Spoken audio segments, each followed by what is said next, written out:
Hay temas o tal vez momentos en los que el estudio se hace eterno y algunos me diréis siempre, ¿vale? Pero no siempre va a resultar exactamente igual de difícil.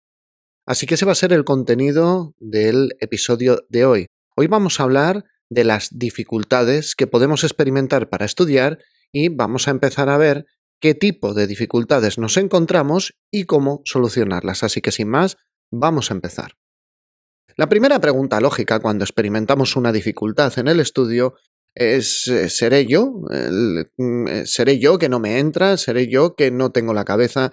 ¿Seré yo que no tengo la capacidad o el talento suficiente para poder estudiar? Bueno, es posible, sí y no. Todos tenemos capacidades diferentes, pero eso no quiere decir para nada que tengamos que ser especialmente torpes con algún tema. No quiere decir que tengamos un impedimento especial para estudiar un tema.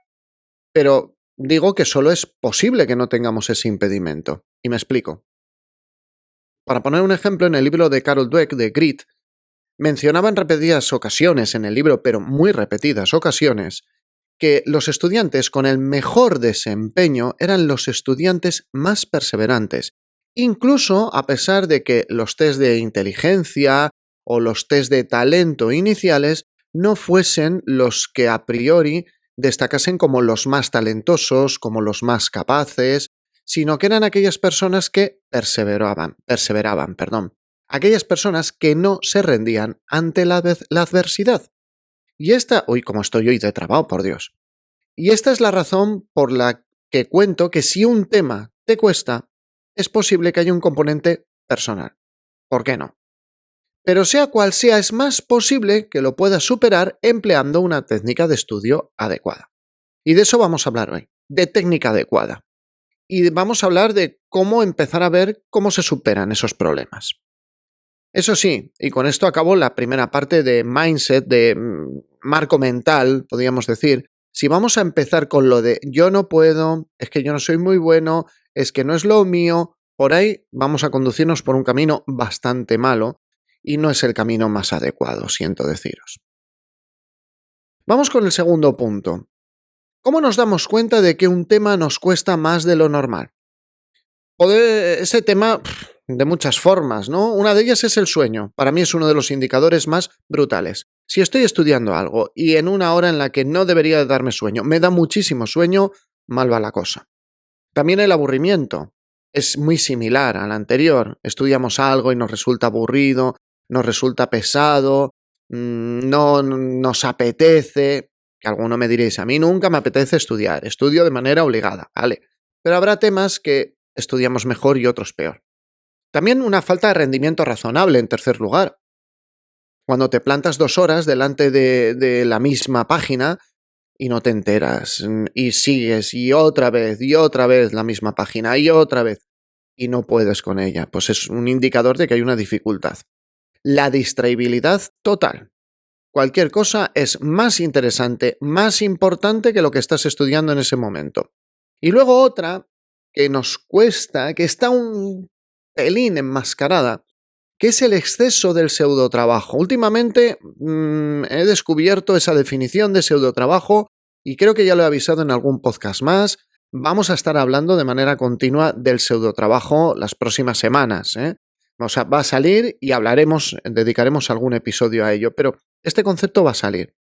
Últimamente, ya os digo, estoy muy pesado con esto. El pseudotrabajo a veces lo vemos como la salida a un tema que nos cuesta enormemente, pero no es la respuesta a la salida, o al menos no es la mejor respuesta. Hablando del concepto de pseudotrabajo, pues son esas veces que nos ponemos a copiar un tema. No es que yo, si no copio todo, no me acabo de enterar. No es que si yo no hago el resumen del resumen, no, es que no me entra el tema. No es que... Eso no son atajos ni siquiera, son rodeos para llegar a donde tenemos que llegar. Y a veces nos cuesta menos tomar el toro por los cuernos, hablando de estudio, y estudiar lo que tenemos que estudiar, que darle un montón de vueltas, pero eso ya hablaré otro día. Si te ocurre esto, tenemos solución. Y es solución técnica, es lo que vamos a proponer hoy, o lo que os voy a proponer hoy, ¿eh? Es una solución más técnica, no una solución de cambio de mentalidad, no vale solo con el tú puedes, es que si tú quieres lo consigues, no. ¿Cuál es el problema para darle una solución técnica? Primero tenemos que diagnosticar el problema y para diagnosticar el problema nos vamos a encontrar principalmente con tres fuentes de dificultad. La primera fuente de dificultad es lo que se denomina la falta de volumen. Esto ya lo he comentado en otro episodio, pero hoy vamos a profundizar un poco más. La segunda dificultad es el exceso de gradiente y la tercera dificultad es la falta de vocabulario. Nos exige un tema, un dominio de un vocabulario que tal vez no dispongamos de él, pero os vamos a explicar. La falta de volumen la podemos experimentar ante textos nuevos. La falta de volumen la podemos experimentar ante temas en los cuales pues no hemos tenido experiencia laboral. Imaginaros que sois una enfermera que ha acabado hace poco su carrera, se está preparando una oposición, sí que le explicaron la oncología, pero no hizo prácticas, no conoció pacientes de oncología, no manejó tratamientos y el encontrarse con el tema de oncología en sus oposiciones, pues le puede resultar más difícil que un tema que domine mejor como uno de técnicas o como un tema de urgencias porque le encantan las urgencias. También se da ante aquellos textos en los que encontramos dificultades enormes de aplicación. Esto ocurre frecuentemente con los textos de legislación, especialmente en el ámbito sanitario. Recordad que yo lo que manejo y con lo que trabajo son oposiciones sanitarias y uno de los mayores escollos es la parte de legislación porque muchas veces sin querer aparece en nuestra cabeza ¿y esto para qué narices lo estoy estudiando? También son temas que puede que no tengan ejemplos, que en su explicación nos cueste verlo y tengamos grandes dificultades, ¿no? Por esa razón. La falta de volumen, poniendo un símil, no es una metáfora, un símil, es como si nosotros queremos estudiar o aprender a conducir un coche, pero lo vamos a hacer con un libro en el cual no hay ninguna imagen. Imaginaros que nunca habéis visto un coche y que os describen en un libro todos los elementos de un coche. Delante de ti hay un volante, vas a tener una serie de manillas, una con unas flechas, que te va a indicar los intermitentes, otra que te va a indicar los cambios de las luces, otra para el parabrisas. Por muy bien que nos lo describa el texto, vamos a aprender mucho más rápido si nos metemos en un coche y nos lo explica alguien sobre la marcha. Mira, esto es el volante. Y tú ya tienes volúmenes, por eso se le llama falta de volumen. Pero tú ya tienes algo que puedes tocar, algo que puedes ver y algo que tú puedes integrar por diversos canales y te resulta mucho más fácil estudiarlo. Con esto tampoco os digo que si os tenéis que preparar el tema de oncología os vayáis un mes de rotación gratuita a la planta de oncología, que como enriquecimiento profesional es fantástico, pero para preparar una oposición lo mismo nos costaría mucho. Ahí es uno de los requisitos, una de las circunstancias que os exponía hace pocos podcasts de cuándo tenemos que ampliar, ¿no? Imaginaros que os están describiendo, yo preparando un tema, estaban describiendo un catéter concretamente, que era un catéter especial que administraba enfermería, y yo estaba con 3 libros de enfermería médico-quirúrgica, no acababa de verlo. Entonces, ¿qué hice? Buscar un vídeo en YouTube que lo explicase, ¿vale? En ese aspecto tenemos mucha información que podemos utilizar. También están los profesores, los preparadores de oposiciones que si experimentamos esa dificultad nos lo tienen que explicar, ¿vale? Y darle volumen. Os digo que esa es una de las fuentes. Otra es lo que se llama el exceso de gradiente. Son textos que aunque puedan tener cierta aplicación, te pierdes. Son textos que falta al opositor por la razón que sea, por su preparación previa, porque se le ha olvidado, porque lleva mucho tiempo sin ver esos temas. La cuestión es que accedes a esos temas con un nivel inferior del que se esperaría por el que ha escrito el tema, ¿vale? No es que tu nivel sea bajo, sino que la persona que ha escrito el tema lo ha hecho esperando que tú tuvieras un nivel de comprensión mayor. Es como, el símil es muy tonto, ¿no? Pero es como si intentamos a un niño de 1 año que apenas camina enseñarle a saltar vallas olímpicas. Pues hombre, primero tendrá que que correr, ¿no? Y tendrá que crecer para saltar las vallas, que deben ser bastante altas. Eso se nos da, por ejemplo, es una dificultad que experimentamos cuando tengo que explicar nutrición a técnicos en cuidados auxiliares de enfermería, porque empiezan a hablar de conceptos que no son difíciles, pero que no se les han explicado en profundidad. Es el ejemplo de cuando tú hablas de hidratos de carbono y se ponen a explicarte en un libro de técnico en cuidados auxiliares de enfermería el ciclo de Krebs, la metabolización, se ponen a explicar la composición, pero no se han detenido 3 minutos en el libro a explicar químicamente qué es un hidrato de carbono, cosa que explicas en 5 minutos y la persona a partir de ahí el tema lo lleva como un tiro. En hidratos de carbono no mucho, pero cuando explica las proteínas sin explicar qué son secuencias de aminoácidos, las estructuras primaria, secundaria, terciaria, etcétera, eso a una persona no se lo han explicado nunca, cómo se digiere una proteína y por qué se descompone en aminoácidos, pues le cuesta mucho más.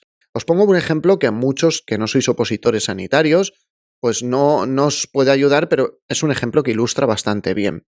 Entonces, claro, en algunos momentos tenemos que explicar eso. O nos encontramos, también me he encontrado yo en TKE que les explican o les piden preguntas de equilibrio ácido-base sin haber explicado nunca qué es un pH. Entonces, ¿qué te obliga el texto a deducir en el momento de estudiar qué es un pH? Y a veces, pues las deducciones, si no están bien fundamentadas, pues pueden llevarte por caminos erróneos.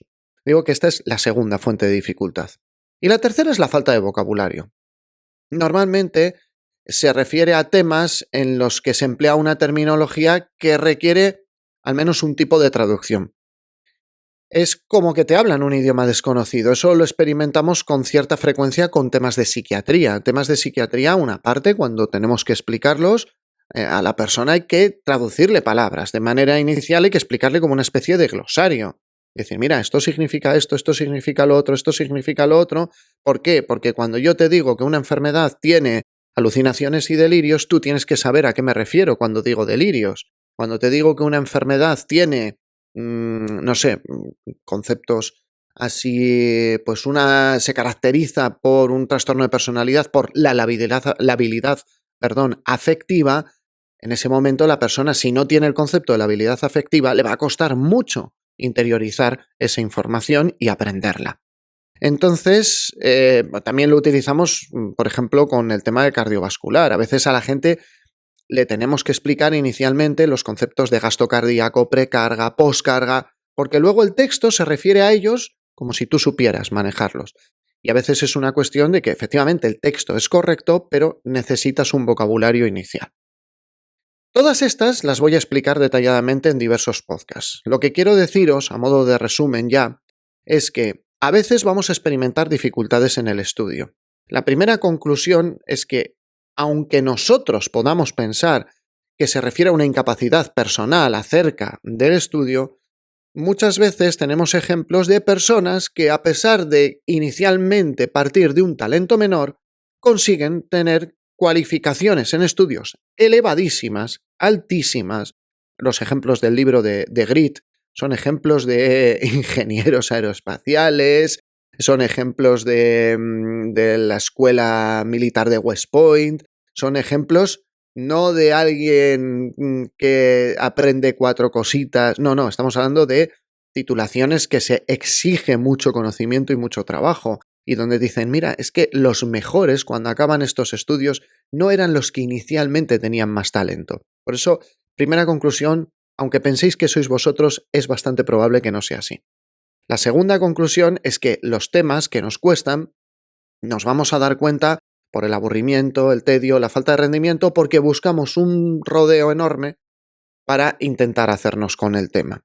Y lo tercero es que cuando eso nos ocurre puede obedecer a una de estas 3 causas, o que no le vemos aplicación, nos faltan ejemplos, nos falta volumen, o bien porque el que ha escrito el tema lo ha escrito perfectamente. Con esto siempre intento ir muy de puntillas con esto, ¿eh? No todos, los temas que hay por ahí son temas fantásticos y válidos, pero a veces una persona, por emplear la terminología que va a aparecer en la pregunta de test, te cuenta algo con esa terminología esperando que tú ya eso lo tendrías que saber. Y a veces eso no ocurre, eso es el exceso de gradiente. Y por último, la falta de vocabulario. También, ¿qué esperamos que una persona responda correctamente ante una pregunta de la insuficiencia cardíaca? Pues le van a hacer una pregunta de la precarga, la poscarga, y el que hace el tema te lo va a escribir hablando de precarga y poscarga. Pero a veces nos falta ese vocabulario, ¿vale? Cuando te encuentres con una dificultad con un tema, la clave es que no eres tú. La clave es que va a haber una forma, y nunca va a ser un rodeo, va a haber una forma correcta de poder estudiar ese tema, hacerte con él y poder superar la dificultad de estudio. Dicho esto, ampliaremos en otros 3 episodios cada una de las dificultades con muchos más ejemplos y con más aspectos técnicos, y algunos de ellos van a ser pues cómo hemos resuelto las dificultades con opositores nuestros o cómo las resolvemos con los temas que explicamos habitualmente. Dicho esto, si este podcast, como siempre, os ha servido para algo, recordad que para que otra persona en un futuro, cuando se prepare una plaza y vosotros ya seáis propietarios, por cierto, enhorabuena a los que habéis firmado esta semana vuestra plaza aquí en SACIL, estoy muy orgulloso de todos vosotros. Pues eso, dadle una valoración de 5 estrellas en Apple Podcast, un comentario ya sería fantástico, un me gusta con un comentario en iVoox, un corazoncito en Spotify, y si lo estáis viendo esto por YouTube, pues un me gusta y un comentario pues nos van a ayudar enormemente a que este mensaje se difunda con más facilidad.